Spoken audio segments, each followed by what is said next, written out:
that'll take us to about chapter 33. And then for the last about 14 chapters, we really get this picture of hope for what God is going to do. Now, in Ezekiel's mind, when he sees this hope of what's going to happen, what's going to come, Ezekiel's thinking, okay, we're going to be done with the exile. We're going to be able to go back into our country. And yes, God does allow that to happen 70 years, 65 years after this time. But a lot of what Ezekiel sees and writes about actually is a future time, talking more about what's going to happen in the tribulation and then the millennial reign of Christ after that, and with the new heaven and new Jerusalem. And that's what Ezekiel's going to get a vision of at the end of the book. So we actually see that. So there is a lot of current day things for Ezekiel that happens, and then Ezekiel's going to get a vision of a lot of current day things more or less for us, and even future things for us. What's the study of future events in the Bible called? Eschatology. Eschatology. Yep. So you're gonna see a lot of say it again. Eschatology. Eschatological events. Eschatology. It's the study of future events. All right, or end times thing. Okay, all right. And that's all I got to say about that. Part 1 is chapters 1 through 11. We're going to read all the verses in there. I'm just kidding. Look, we already read verse 1. Let's keep reading verse 2. It says, on the 5th day of the month, which was in the 5th year of King Jehoiachin's captivity, the word of the Lord came expressly to Ezekiel the priest, the son of Buzi, in the land of the Chaldeans. Remember, that's also the Babylonians, by the river Chebar, and the hand of the Lord was upon him there. Then I looked. Now, get ready, because things get a little crazy right here, get a little weird. Then I looked, and behold, a whirlwind was coming out of the north, a great cloud with raging fire engulfing itself, and brightness was all around it, and radiating out of its midst like the color of amber out of the midst of the fire.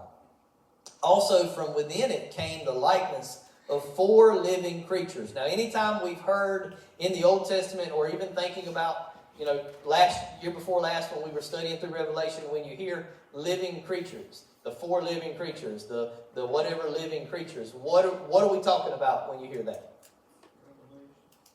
Well, Revelation is a place that says it, but it's talking about something in particular when he talks about the living creatures, the 4 living creatures, or the whatever living creatures. What are we talking about? Nope. What? Cherubims. We're talking about angels. Do what? What are you going to say? The 4 horsemen? No. We're talking about angels. So when you see these living creatures, or in this case the 4 living creatures, these are angels. And so these particular angels are a particular kind of angel, which are, what are they, Debbie? Cherubim. They are cherubim. All right. So let's keep reading. Where were we at? Verse 4, going into verse 5. Also from within it came the likeness of 4 living creatures, and this was their appearance. He said, okay, this is what these dudes look like. They had the likeness of a man, but each one had 4 faces, and each one had 4 wings. Their legs were straight, and the soles of their feet were like the soles of calves' feet. They sparkled. Now this vision, they're up above him, so you can think he's looking at the bottom of their feet, and they're like, man, your feet look like calves' feet. That's crazy. They sparkled like the color of burnished bronze. The hands of a man were under their wings on their 4 sides. Now that's just weird to me that the hands of a man were under their wings. I'm sure what he's talking about is like they have arms under their wings. But all he said was hands. So it'd just be weird if they're have little T-Rex hands just sticking out under their wings. Because he didn't talk about their arms, but they have hands of a man were under their wings on their 4 sides. And each of the 4 had faces and wings. Their wings touched one another, reached out and touched one another. The creatures did not turn when they went. All right, so this is how they move. They didn't turn when they went, but each one went straight forward. So it's like they're right here, and instead of going, we're going to go this way, they just go. That makes sense? Y'all like my sound effects? So that's how they move. Verse 10. As for the likeness of their faces, each had the face of a man. Remember, they had 4 faces. Each had the face of a man. Each of the 4 had the face of a lion on the right side. Each of the 4 had the face of an ox on the left side. And each of the 4 had the face of an eagle. Thus were their faces. Their wings stretched upward. Two wings of each one touched one another, and 2 covered their bodies. And each one went straight forward. They went wherever the Spirit wanted to go, and they did not turn when they went. All right. As for the likeness of verse 13, as for the likeness of the living creatures, their appearance was like burning coals of fire, like the appearance of torches going back and forth among the living creatures. The fire was bright, and out of the fire went lightning. The living creatures ran back and forth in appearance like a flash of lightning. It gets better. All right, verse 15, keep going. Now as I looked at the living creatures, behold, a wheel was on the earth beside each living creature with its 4 faces. The appearance of the wheels and their workings was like the color of beryl, and all 4 had the same likeness. The appearance of their workings was, as it were, a wheel in the middle of a wheel. I remember Brother Tim used to sing a song about the wheel in the middle of the wheel or something that had that line in it somewhere. I remember that. Verse 17, when they moved, they went toward any one of 4 directions. They did not turn aside. He is stuck on that, right? That must have really caught his attention. That's the 3rd time he said, listen, when they move, they don't turn. They just go like that. It's like they're not turning at all. This is strange. When they moved, they went toward any one of 4 directions. They did not turn aside when they went. Verse 18. As for their rims, can't lose with 22s. They were so high, they were awesome. Somebody could possibly have been high, but I'm not sure what. So that was a really bad joke. As for their rims, they were so high, they were awesome. And their rims were full of eyes all around the 4 of them. So the way I've seen this depicted, the most pictures you see of it, usually like, if you think of it like a wagon wheel, like that metal rim around the wagon wheel, like there's eyeballs, there's eyes all the way around that. All right. When the living creatures went, the wheels went beside them. And when the living creatures were lifted up from the earth, the wheels were lifted up. Wherever the Spirit wanted to go, they went, because there the Spirit went, and the wheels were lifted together with them, for the Spirit of the living creatures was in the wheels. When those went, these went. When those stood, these stood. He's talking about the angels and the wheels. Now, skip down to verse 24. When they went, I heard the noise of their wings, like the noise of many waters, like the voice of the Almighty, a tumult, like the noise of an army. And when they stood still, they let down their wings. Now, when John wrote in the revelation of Jesus in Revelation, when he talked about God speaking or about things in heaven happening, a lot of times it was the sound of a rushing water or the sound of many waters. So we've heard that many times before. Verse 25. A voice came from above the firmament that was over their heads. Whenever they stood, they let down their wings. And above the firmament over their heads was the likeness of a throne, in appearance like a sapphire stone. On the likeness of the throne was a likeness with the appearance of a man high above it. Also from the appearance of his waist upward, I saw as it were the color amber, with the appearance of fire all around within it. And from the appearance of his waist and downward, I saw as it were the appearance of fire with brightness all around. Like the appearance of a rainbow in a cloud on a rainy day, so was the appearance of the brightness all around it. This was the appearance of the likeness of the glory of the Lord. And notice Lord there is all capitals, which means that's the covenant name of God, Yahweh, or I am that I am. Okay. So, Ezekiel sees this crazy scene. He gets this vision of God. This is literally a vision of God in His glory.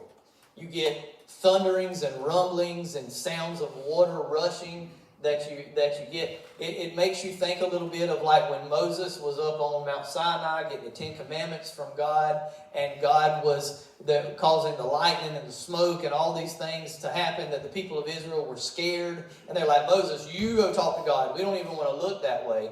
And so it kind of gives you that feeling there, as well as the rainbow appearance reminds you of in Revelation when you get that picture of the throne room of God, and it says that His throne looks like a rainbow, looks like all these different colors. And so here you're basically seeing that. Ezekiel was seeing that, which backs up what John saw when he saw the throne room of God and wrote it down in the book of Revelation.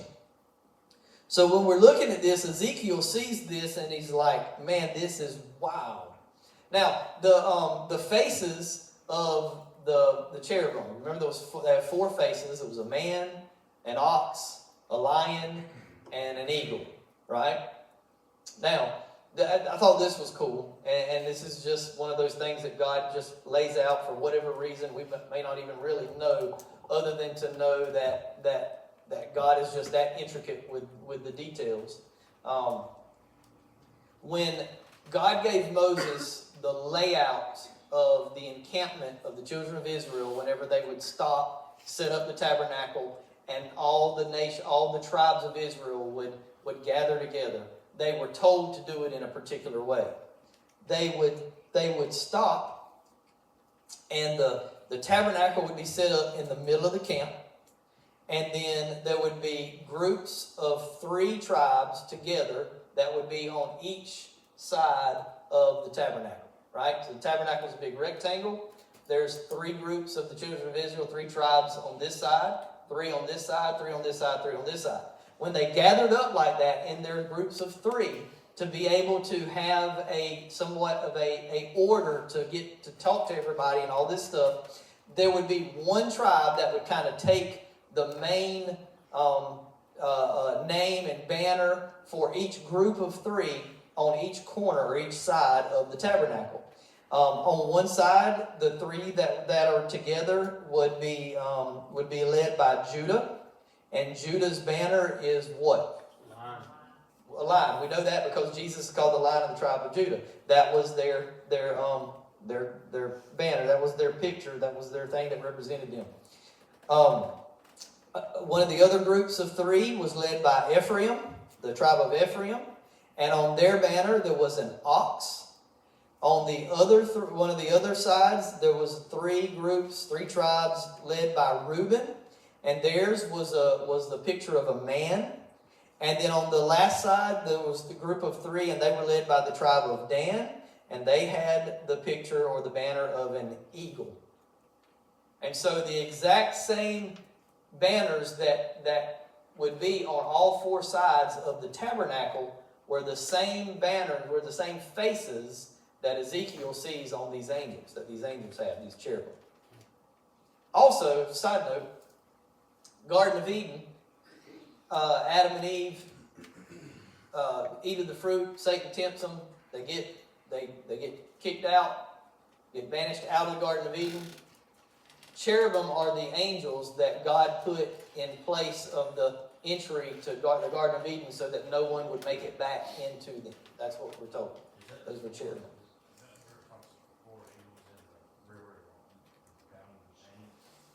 That's I think that's in Revelation. Yeah. That's not. I mean, is it the 4 angels? No, that's when they're talking about the ones bound in chains. Those are demons. That's That's a fallen angel. those are some of Satan's. They may be the same kind of angels. I'm not sure of. It doesn't tell us what kind they are. It just says that they're bound until that time. So, All right, so cherubim, that's what these angels were. And then God's throne sits above them. And then God is on the throne, and he's given this vision to Ezekiel. All right, now, chapter 2. Chapter 2, we see that Ezekiel is called by God himself to become a prophet. And so chapter 2, verse 1 says, "And he said to me, Son of man, stand on your feet, and I will speak to you." Now, we've heard Son of Man quite a bit. If you studied the Bible at any point in time, if you, especially in the New Testament, as you hear Jesus talk about himself, you hear that phrase, Son of Man, quite a bit. When we've heard it, especially in the New Testament, mainly you're hearing it as Jesus talking about himself being a prophetic name for the Messiah. Now, here's the thing. At this point in time, historically, that has not happened yet. So that prophetic name, Son of Man, meant for the Messiah, for Jesus, that is prophesied by Daniel, and you find that in Daniel chapter 7. So that has not happened yet at this point in time. So as God speaks to Ezekiel, and he says, "Hey, Son of Man," he's basically saying, "Hey, human being. Hey, son of Adam. Hey, son of mankind." So I want to get your attention. So that's what it's saying. So don't get that mixed up with the name for the Messiah, the prophetic name for the Messiah, Son of Man. He says, "Stand on your feet," because Ezekiel has fallen down to his face when he sees God and all this is going on. He says, "Then the Spirit entered me when he spoke to me, and he set me on my feet, and I heard him who spoke to me. And he said to me, Son of man, I am sending you to the children of Israel, to a rebellious nation that has rebelled against me. They and their fathers have transgressed me to this very day. For they are impudent and stubborn children. I am sending you to them, and you shall say to them, Thus says the Lord God. As for them, whether they hear or whether they refuse, or for they are a rebellious house, yet they will know that a prophet has been among them." And then he says, "And you, son of man, do not be afraid of them, nor be afraid of their words, though briars and thorns are with you, and you dwell among scorpions. Do not be afraid of their words, or dismayed by their looks, though they are a rebellious house. Verse 7, you shall speak my words to them, whether they hear or whether they refuse, for they are rebellious." So there Ezekiel is now, even though he was meant to be a priest, his dad was a priest, he was meant to be a priest. On the day that he would have been installed as a priest, God comes to him in a literal vision, comes to him and says, "I'm calling you to be a prophet." And then he says something that's good for every one of us to hear. Everybody in here to hear. He says, "Listen, I want you to go and speak my word to people who are rebellious and sinful. But I want you to go and speak my word to them." And he says, look, some of them are going to listen, and some of them are going to refuse to listen. But that don't matter. You continue to speak my word. And that's good for us, because sometimes we finally get that boldness, finally get that urge by the Holy Spirit to talk about Jesus to a coworker or a family member or somebody that you know is lost. And you finally got to break down that wall. Come on, y'all. I can't be the only one that sometimes has a difficult time talking about Jesus. You know, Jeremy, you stand here and talk about Jesus every day. Yeah, but it's easy to stand and talk about Jesus in church. It's when you're on the job, or it's when you're on the, and I can get cornered real quick, because they're like, "You're a preacher." And so I'm like, "You're right, I am." And so I have to talk about Jesus. But before I was a preacher, it was very easy for me to just go with the flow and skip out of that, because it was really hard. I said, "Jeremy, why is it really hard?" That's our human nature. And it's also because sometimes we don't have a full grip of really what Jesus did for us that makes it worth it to stand and talk to somebody. But I love this because God is literally telling, listen, sometimes you're going to be successful, sometimes you're going to fall flat on your face. But I'm just telling you, it's okay. Just open your mouth and do it. Plant the seed. Plant the seed. So it's important for us to see that too. So now he's getting called to be a prophet and he's going to step into that. God's going to give him some crazy things, some crazy ideas of things, the ways that he's going to do it. These are called, they call them sign acts. And as you study this, they say God gave Ezekiel these sign acts, ACTS, to do to get people's attention. Let's see if I can find where those start. Put that in my notes. Do what? I'm fixed to explain it. Remember I told you that.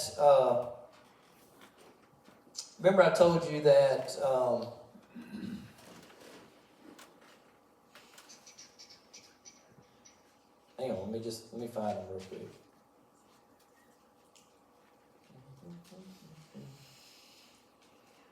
They started at chapter 4. All right, so we'll get to that in just a second. So God is going to call Ezekiel to basically do illustrations of what's going to happen to the children of Israel, or what they have been doing to God by being rebellious, or what He wants them to know. He's going to give these personal illustrations. Remember how He did it with Jeremiah? Remember, He made Jeremiah take the belt off, put it under the rock, and then take it back out, and it was all messed up and all, and put it back on. He made him do all the crazy stuff in the streets. He showed him the basket that had figs that had rotted and figs that had not. There was all these things that he had Jeremiah do. God does the same thing with Ezekiel. And I heard a commentator say, man, when you look at people in the Bible and you look at how God called them, and if they're your example, you see somebody that's a preacher, and you're like, man, God's calling you to be a preacher. You're like, man, I want to do what that guy's doing. But it's like if Ezekiel and Jeremiah are your examples, you probably wouldn't surrender to ministry, because it was some crazy stuff that he made them do. Chapter 3, Ezekiel is called a watchman. The watchman would be on the tower around the walls of the city, watching for people that are coming to attack the city and letting everyone else know. So God is just saying, listen, you're a watchman. You're to let everybody else know. Here's what I had to dig a little deeper to find out. God is calling Ezekiel to speak to the children of Israel to say, my judgment is coming. Ezekiel's already in exile. So who is Ezekiel going to tell this to? He's already there. He's already in exile. He's already been taken away to Babylon. Babylonian. The children of Israel, the ones that are left, are during the 5 years, they're still in Israel, fighting against the Babylonian army that's there. Who was the ones who were taken already knew all of this, right? All the commentators that I read said that there was most likely a mail chain. There was most likely people who were allowed to carry mail, carry reports back and forth between the refugee camps of the children of Israel in Babylon and the people in Israel who were left in Israel who were still fighting against them. There was correspondence back and forth. So when God calls Ezekiel to do this, He's calling them to say this and to do this to the other people, the other Israelites who are in exile with him, as well as people writing down what he's doing and then sending it back to the people in Jerusalem. Because he's in Babylon doing this. But we're going to see in verse 4, go to chapter 4. Chapter 4, not verse 4. Go to chapter 4. He is given some crazy things to do. So you also, son of man, take a clay tablet and lay it before you and portray on it a city, Jerusalem. So he tells him, what he's actually telling him to do here is not draw the city, is actually build a small model of the city of Jerusalem. And then he says, lay siege against it.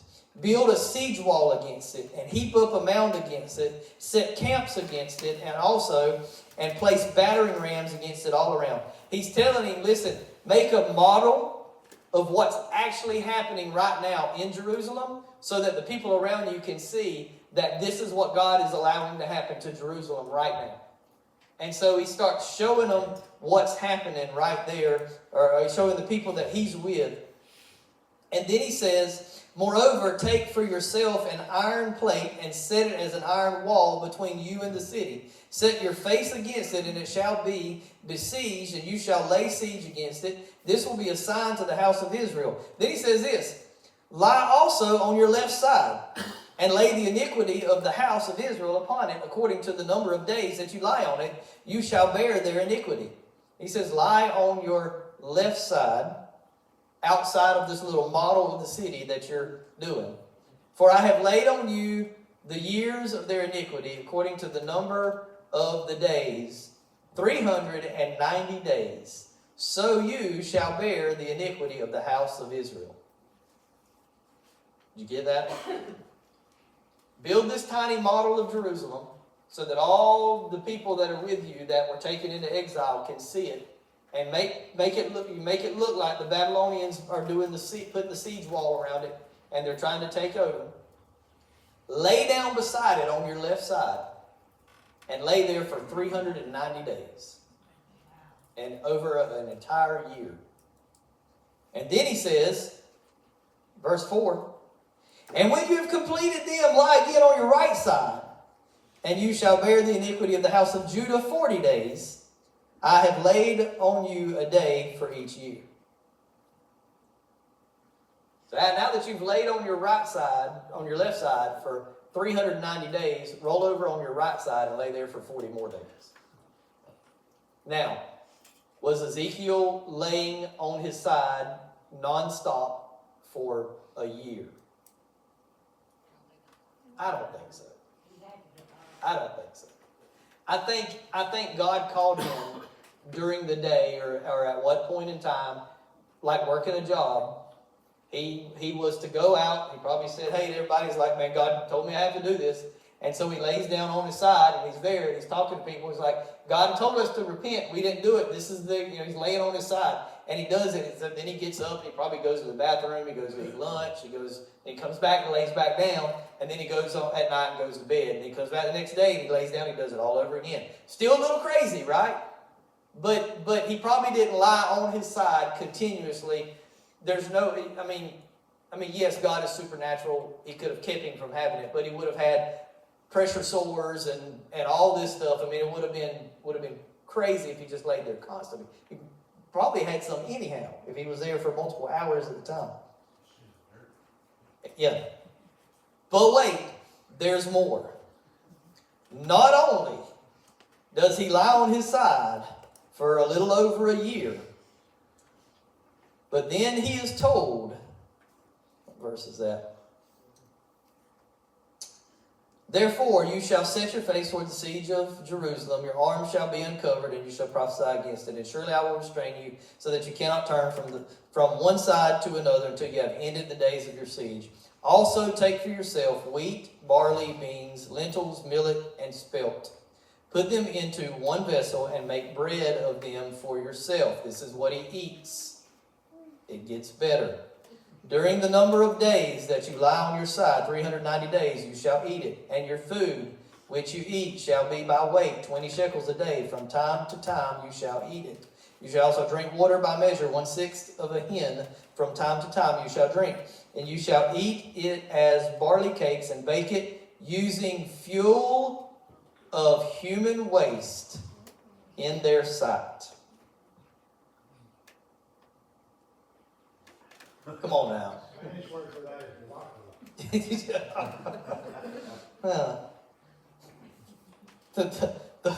The Jeremy word for that is for real, God. Now he says, but God relents, right? God is a gracious God. Okay, God is an awesome, gracious God.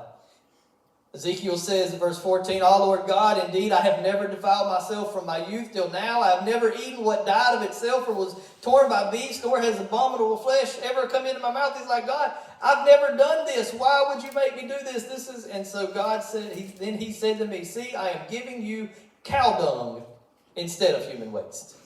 And you shall prepare your bread over it. Why would he do that?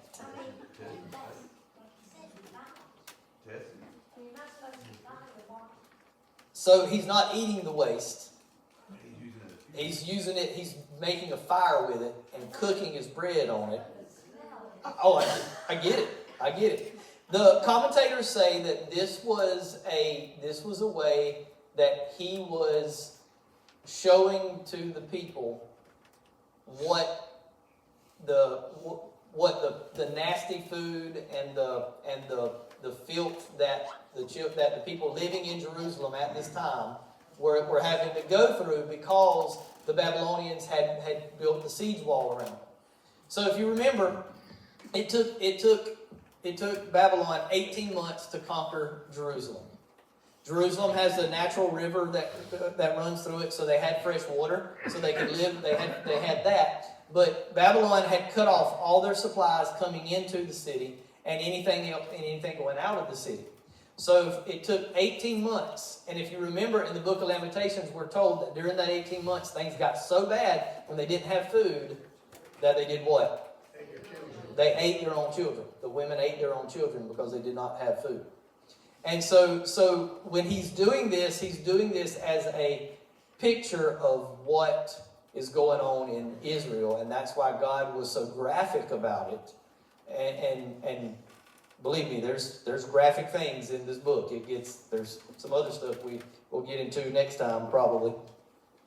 And so so he's describing this siege that has been laid to them. There's other things like he has to cut his hair off and his beard off, and then he has to chop up the hair.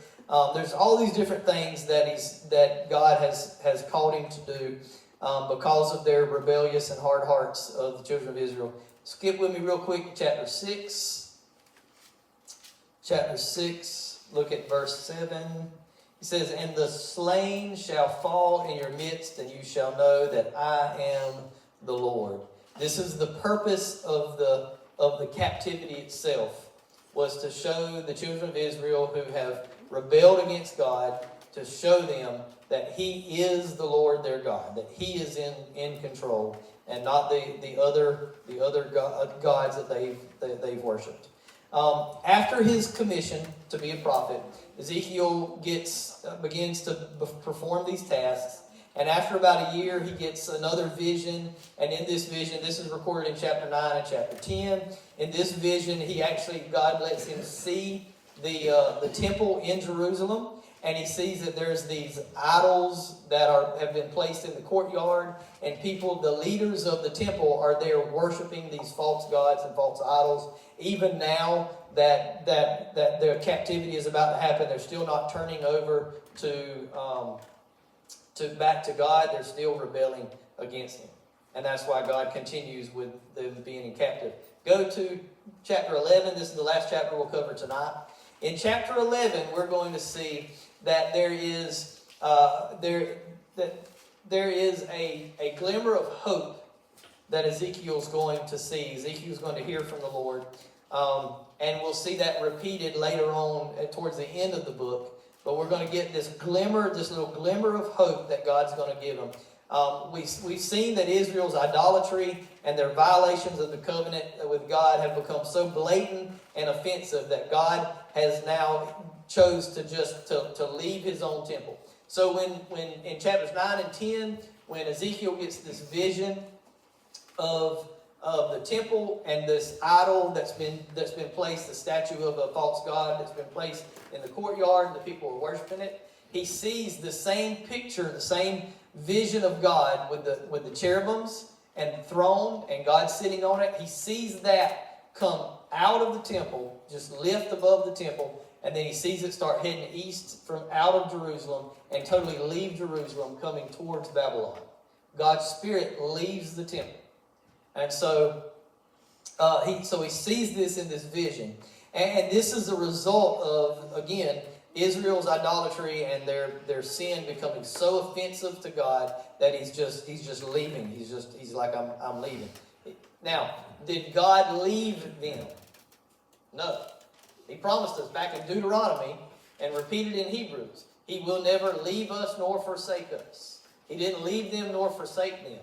But God used the Babylonian exile to bring them back to Him, and His presence, His meeting with them, the expression of His presence in the Holy of Holies, that part of God, that special meeting with Him, that has now left the temple and left where the people are at there. Look with me, skip down to verse 19 of chapter 11. Back up to verse 14. He says, "And again the word of the Lord came to me, saying, Son of man, your brethren, your relatives, your countrymen, and all the house of Israel in its entirety are those about whom the inhabitants of Jerusalem have said, Get far away from the Lord.